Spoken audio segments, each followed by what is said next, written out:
इस कहानी की शुरुआत में 13 साल के विल को दिखाया जाता है, जो स्कूल में आज एक नई लड़की को देखता है जिसे उसने पहले कभी नहीं देखा। वो उसका पीछा भी करता है, लेकिन तभी उसकी छोटी बहन उसे रोक लेती है। विल जब अपनी स्कूल बस में होता है तो एक बार फिर से वो उसी लड़की को देखता है जो उससे आगे वाली सीट पर बैठी हुई होती है। जब वो लड़की बस से उतर रही होती है तो उसका स्कार्फ गिर जाता है, जिसे विल उठा लेता है। विल अब अपने घर की तरफ जा रहा होता है, तभी उसके सामने एक गाड़ी रुकती है जिसमें टाउन का एक कपल होता है, जल्दी क्रिसमस आने वाला है। इसीलिए कपल विल को और उसकी फैमिली को क्रिसमस के लिए अपने घर पर इनवाइट करता है, जिसके लिए वो विल को इनविटेशन कार्ड देता है। विल कहता है कि मैं जरूर आऊंगा। यही टाउन में दो आदमियों को दिखाया जाता है जो विल पर नजर रख रहे होते हैं। वो विल का पीछा करते करते उसके घर तक पहुंच जाते हैं, क्योंकि विल की मॉम ने क्रिसमस के लिए एक पेड़ मंगवाया था, जो पेड़ यही दोनों लोग लेकर आते हैं। दरअसल ये दोनों हमेशा विल के ऊपर नजर रखते हैं, जिस बारे में विल को बिल्कुल भी आभास नहीं होता। ये विल को उसका बर्थडे विश करते हैं। विल ये जानकर हैरान होता है कि दो अजनबी लोगों को उसकी बर्थडे के बारे में पता है। दरअसल आज विल का बर्थडे है। इन दोनों में से जो ओल्ड मैन होता है वो विल से कहता है कि बाहर मौसम खराब होने वाला है। जब विल बाहर देखता है तो पूरी तरह से मौसम साफ होता है, लेकिन विल उसकी बात पर ध्यान नहीं देता। हालांकि आज विल का बर्थडे है, लेकिन कोई भी उसके बर्थडे के लिए सीरियस नहीं होता। पर उसकी छोटी बहन उसे एक गिफ्ट देती है, जो कि एक वॉच है। वो कहती है कि आज तुम्हारा बर्थडे है, तुम्हें कोई विश मांगनी चाहिए। विल कहता है काश आज बर्फ गिर जाए। तभी विल के बड़े भाई का वीडियो कॉल आता है, जो अब्रॉड में रहता है। उसने विल के लिए और सब के लिए कोई ना कोई गिफ्ट भेजा होता है। विल को एक बेल्ट मिलती है जो बहुत पुरानी होती है, जिससे वो डिसअपॉइंट हो जाता है। अब रात को विल जब अपने कमरे में सो रहा होता है, तभी स्नोफॉल होना शुरू हो जाता है। और हैरानी की बात यह होती है कि स्नोफॉल सिर्फ विल के कमरे में हो रहा होता है। विल ये देखकर हैरान होता है और उसे इस बात की खुशी है कि उसकी बर्थडे विश पूरी हो गई। अगली सुबह वो अपनी छोटी बहन के लिए क्रिसमस का कोई गिफ्ट लेने के लिए बाहर जाता है। अभी उसके सामने दो पुलिस वाले आते हैं और कहते हैं कि हमें तुम पर शक है, तुम्हें हमारे साथ चलना होगा। वो विल को अपने साथ ले जाते हैं और उससे अजीब अजीब सवाल पूछने लगते हैं, जो निशानों के बारे में होते हैं, जिनके बारे में विल को कुछ नहीं पता। विल जब उनके सवालों का जवाब नहीं देता तो उन्हें गुस्सा आने लगता है। तभी एक पुलिस ऑफिसर का चेहरा अपने आप ही बदलने लगता है। विल ये देखकर हैरान होता, उसे कुछ समझ नहीं आता। जल्दी वो दोनों के दोनों क्रिएचर में बदल जाते हैं और विल के ऊपर हमला कर देते हैं। लेकिन जैसे ही विल उन्हें टच करता है, वो दूर जाकर गिरते हैं। विल को कुछ समझ नहीं आता, लेकिन उसे वहां से भागने का मौका मिल जाता है। शाम को वो उसे क्रिसमस पार्टी में जाता है, जिसका इनविटेशन उसे इसी टाउन के एक कपल ने दिया था। वहां पर उसे वो लड़की भी दिखती है जिसका स्कार्फ उसे बस में मिला था। इस लड़की का नाम मैगी होता है। लेकिन विल का भाई उससे बात करने लगता है, जो विल को बिल्कुल भी अच्छा नहीं लगता, क्योंकि विल कहीं ना कहीं उसे अंदर ही अंदर पसंद करने लगा है। इसीलिए विल पार्टी छोड़कर बाहर आ जाता है, जहां पर एक अनजान आदमी घोड़े पर उसका पीछा करना शुरू कर देता है। वो विल से अलग अलग निशानों के बारे में पूछ रहा होता है, जिस तरह से वो दो पुलिस ऑफिसर्स पूछ रहे थे। लेकिन विल को इन निशानों के बारे में कुछ नहीं पता। तभी यहाँ पर एक और लेडी अपनी असिस्टेंट और उन दो लोगों के साथ आ जाती है, जो हमेशा विल पर नजर रखते हैं। ये उस राइडर को यहाँ से जाने के लिए कहते हैं, जो विल से सवाल पूछ रहा होता है। वो जाने से पहले कहता है कि अगले 5 दिनों तक हर जगह अंधकार होगा।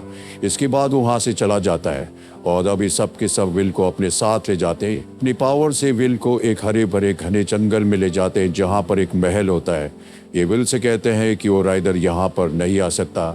हम सब के सब पुराने वॉरियर्स हैं, जो इस पूरी दुनिया में रोशनी फैलाते। विल को कुछ समझ नहीं आता। ये विल को बताते हैं कि आज से कई सालों पहले अंधकार और रोशनी के बीच में एक युद्ध हुआ था, जिसमें रोशनी जीत गई थी। लेकिन रोशनी पूरी तरह से अंधकार को खत्म नहीं कर पाई। अब भी वो इस दुनिया में है और हम किसी भी कीमत पर अंधकार को हमेशा के लिए खत्म करना चाहते हैं, जिसके लिए हमें 6 साइंस यानी कि निशानों की जरूरत है। उन निशानों के मतलब एक किताब में है। इन निशानों को कोई सीकर ही ढूंढ कर पढ़ सकता है, समझ सकता है, और तुम हमारे सीकर हो। अब क्योंकि तुम 14 साल की हो चुके हो, इसीलिए तुम्हारी शक्तियां तुम्हें मिल चुकी है। दिल को कहीं न कहीं इनकी बातों पर यकीन हो रहा होता है, क्योंकि हाल ही में उसके साथ बहुत अजीब अजीब घटनाएं घटी है। जैसे उसकी विश के बाद उसके घर में स्नोफॉल हुआ। रात ही उसकी एक ही टच से वो दोनों बहरूपी पुलिस ऑफिसर्स दूर जाकर गिरे, जो उससे 6 निशानों के बारे में पूछ रहे थे। विल उनसे पूछता है, तुम्हें कैसे पता कि मैं ही तुम्हारा सीकर हो? वो विल को बताते हैं कि जो भी सीकर होगा वो अपने माँ बाप का 7वां बेटा होगा। विल कहता है, लेकिन मैं अपने माँ बाप का 6था बेटा हो। तभी विल को एक क्रिस्टल बॉल देते हैं। विल उस क्रिस्टल बॉल में देखता है कि अगर अंधकार इस पूरी दुनिया में फैल गया तो किस तरह से वो इस पूरी दुनिया को तबाह कर देगा। और विल वापस अपने घर आ जाता है। हाँ, वो किसी को नहीं बताता कि उसके साथ क्या हो रहा है। कुछ देर के बाद विल जब कुछ काम कर रहा होता है तभी वो गिर जाता है, उसके पैर में फ्रैक्चर हो जाता है। जिसके बाद उसकी मॉम डॉक्टर को बुलाती है और डॉक्टर वही राइडर होता है जो विल से 6 निशानों के बारे में पूछ रहा था जो अंधकार की दुनिया से है। वो विल के पैर को ठीक कर देता है और उससे 6 निशानों के बारे में पूछता है, लेकिन विल उसे कुछ नहीं बताता। इसके बाद वो एक बार फिर से अपनी शक्ति से जिससे उसने विल के पैर को ठीक किया था वापस उसी तरह से फ्रैक्चर करके वहां से निकल जाता है। विल जब अपने कमरे में होता है तो उसे बचपन का अपना एक फोटो मिलता है। उसके साथ एक और छोटा बच्चा होता है जो उसका जुड़वा भाई है। विल को इस बारे में कुछ नहीं पता होता।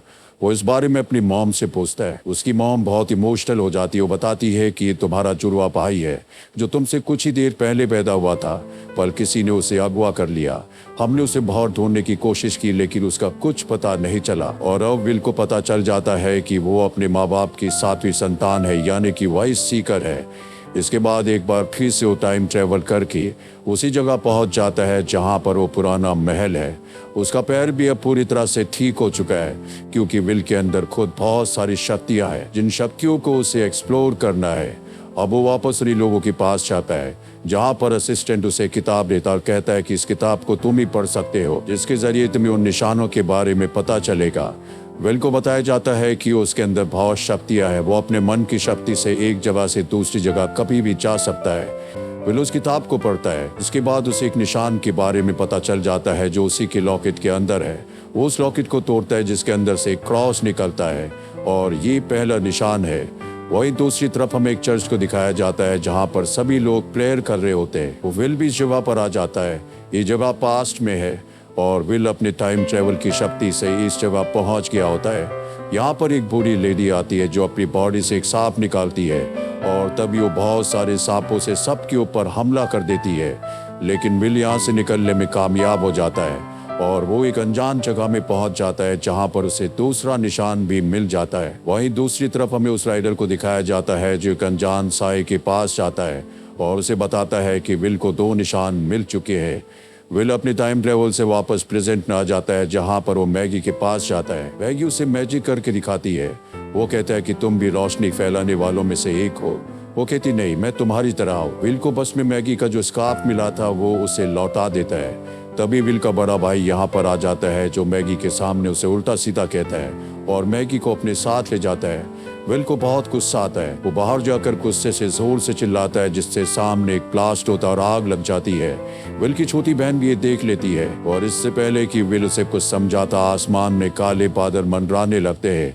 विल अपनी बहन को पकड़कर अंदर ले जा रहा होता है तभी वो अचानक से टाइम ट्रेवल करके पास्ट में पहुंच जाता है जहां पर बहुत सारे योद्धा होते हैं। वो एक दूसरे से लड़ रहे होते हैं। एक योद्धा उसे उठाकर पानी में फेंक देता है। विल देखता है कि वहां पर एक योद्धा के पास एक शील्ड है जिसमें तीसरा निशान है। वो उस योद्धा के पास जाता है। वो योद्धा विल के हाथ में वॉच को देखता है जो उसे बहुत अच्छी लगती है। विल इस बात को भाप चाहता है। वो योद्धा से कहता है कि मैं तुम्हें वॉच दे दूंगा, तुम मुझे अपनी शील्ड दे दो। योद्धा उसकी बात मान जाता है जिसके बाद विल उसकी शील्ड के पास जाता है।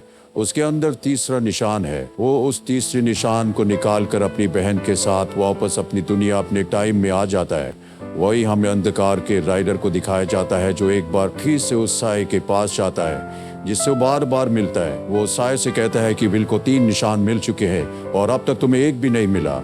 वही विल के पास उसका बड़ा भाई आता है जो कि अब पूरी तरह से राइडर के वश में है। विल से निशानों के बारे में, साइंस के बारे में पूछता है लेकिन विल उसे कुछ नहीं बताता और अब विल गलती से उसे टाइम ट्रेवल करके अपने साथ पास में ले आता है जो कि बहुत पुराना वक्त होता है। यहाँ पर विल को चौथा निशान भी मिल जाता है। वो उस निशान को लेकर अपने भाई के साथ वापस प्रेजेंट में आ जाता है। अब भी उसका भाई राइडर के कब्जे में पूरी तरह से वश में होता है। विल उसे एक जोरदार पंच मारता है जिससे वापस अपनी सेंसेस में आ जाता है, यानी कि अब उसका जो बड़ा भाई है वो राइडर के वश में नहीं है। विल को 4 साइन यानी कि 4 निशान मिल चुके हैं। वो उन चारों निशानों को अपनी उसी बेल्ट में लगा लेता है जो उसके बड़े भाई ने गिफ्ट के तौर पर उसे भेजी थी। दूसरी तरफ हमें उन दोनों अनजान इंसानों को दिखाया जाता है जो विल के साथी है, जो हमेशा विल के ऊपर नजर रखते हैं।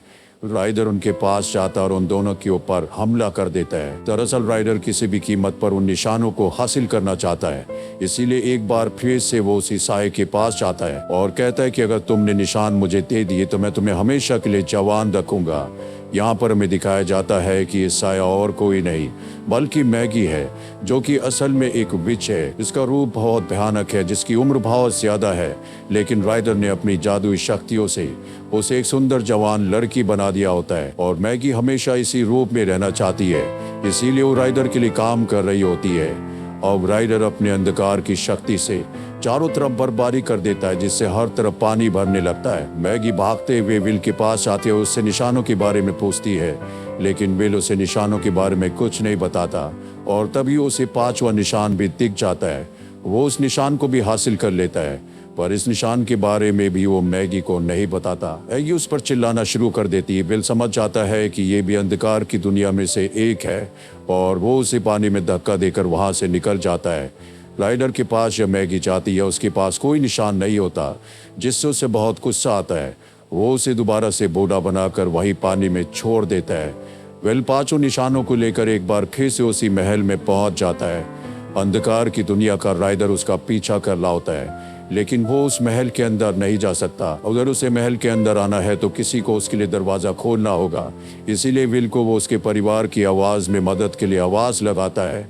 विल उसकी बातों में हाथ आता है और दरवाजा खोल देता है, जिसके बाद राइडर अंदर आ जाता है और यहाँ पर उन सभी लोगों को जो सारे निशानों को पाने के बाद अंधकार की दुनिया को हमेशा के लिए खत्म करना चाहते हैं, राइडर उन सबको अंधेरे की दुनिया में कैद कर देता है और विल से कहता है कि मुझे वो पांचों के पांचों निशान दे दो जो तुम्हारे पास है। विल उसे निशान देने से मना कर देता है, जिसके बाद वो एक क्रिस्टल बॉल को निकालता है, जिसके अंदर उसने विल के जुड़वा भाई को कैद किया होता है। दरअसल आज से 14 साल पहले वो गलती से विल की जगह विल के जुड़वा भाई को अपने साथ ले गया था और विल क्योंकि उसे निशान नहीं देता, इसीलिए वो विल को अंधकार की दुनिया में भेज देता है। विल जब अंधकार की दुनिया में जा रहा होता है, तब उसे एहसास होता है कि छठा निशान और कोई नहीं बल्कि उसकी आत्मा है, यानी कि खुद वो छठा निशान है। पांचों निशान उसकी बेल्ट में होते हैं और अब विल के पास उसकी पूरी ताकत है। इस पूरी ताकत का इस्तेमाल करके वो राइडर को उसी की क्रिस्टल बॉल के अंदर कैद करके पानी में फेंक देता है। जैसे वो राइडर को कैद करता है, उसके जितने भी साथी होते हैं वो सब के सब आजाद हो जाते हैं, जिसमें विल का जुड़वा भाई टॉम भी होता है, जिसे बचपन में राइडर ने कैद कर लिया था, यानी कि अब उसका भाई भी आजाद हो चुका है और अब विल अपने भाई के साथ अपने घर की तरफ लौट जाता है।